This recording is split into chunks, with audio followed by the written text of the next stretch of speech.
how are you feeling really is the first question I'd rather be asking. Because I have a good idea what's going on. Probably not a whole lot, but still. And also simultaneously, like a whole lot. Like a whole lot's going on. Like it feels as if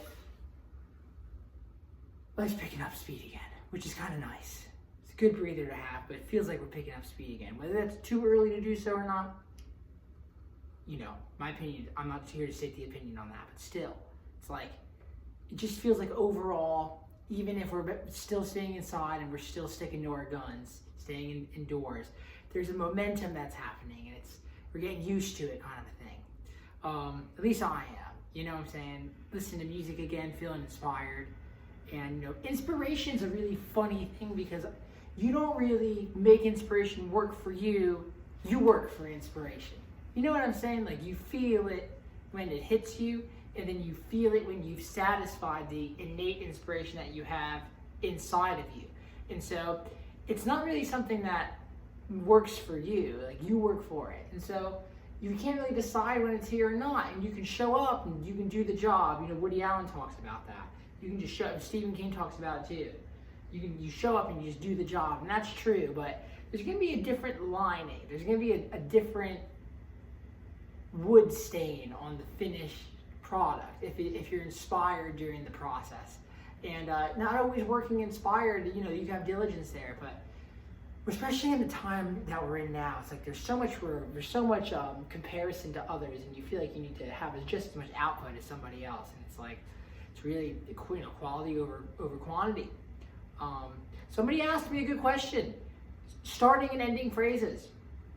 What a great concept. There's certain ideas that once you're able to kind of fluidly transpose what you have, transcribe what you have in your head, translate what you have in your head out of a speaker, you stop thinking about a lot of these questions, and it's really cool. That's why the idea of you can always learn from somebody.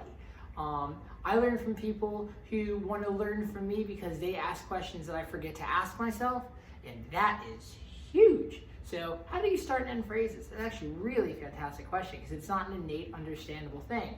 Well, chord tones, again, are going to kind of be the vibe here because it's like, think about it. So check this out. So if I go,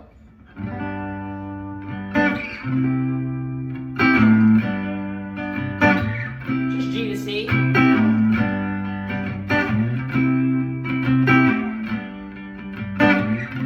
What if I just hit those chord tones there? So check this out. What if I just hit 1, 3, and 5 of each tone, of each chord?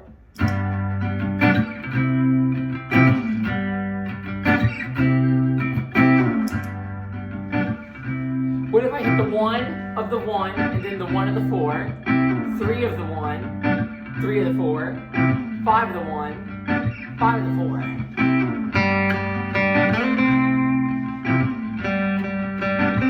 Three of each chord.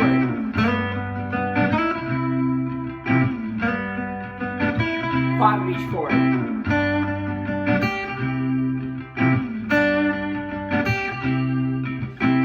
You kind of hear that natural rhythm and chemistry that exists just between those 6 notes as a collective. It's a really fantastic concept. It's like they're kind of doing the work for you. You just have to put them in the right place and have the right intention. Check it out. Now, mix all of the notes together. Mix all of the notes together.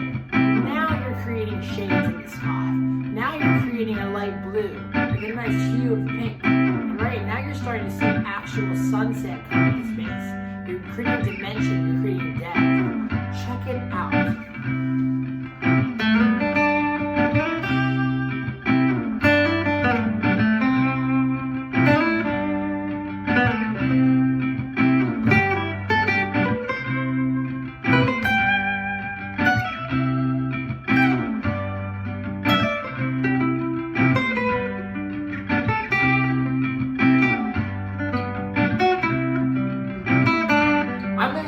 Triads.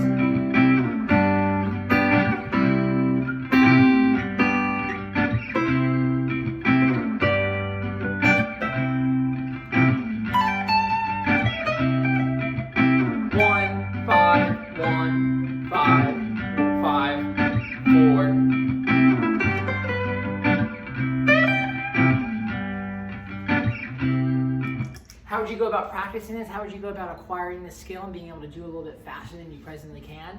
Check it out. Find, just on one set of strings, just like on D, G, and B, find all the Gs, find all the Cs, and then mix them.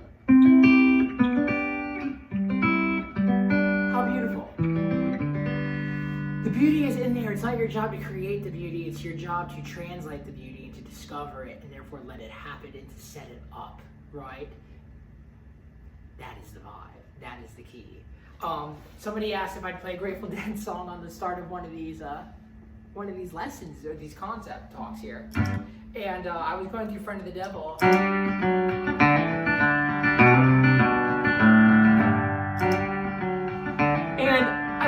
just the other day I was kind of working up this harmony part around it.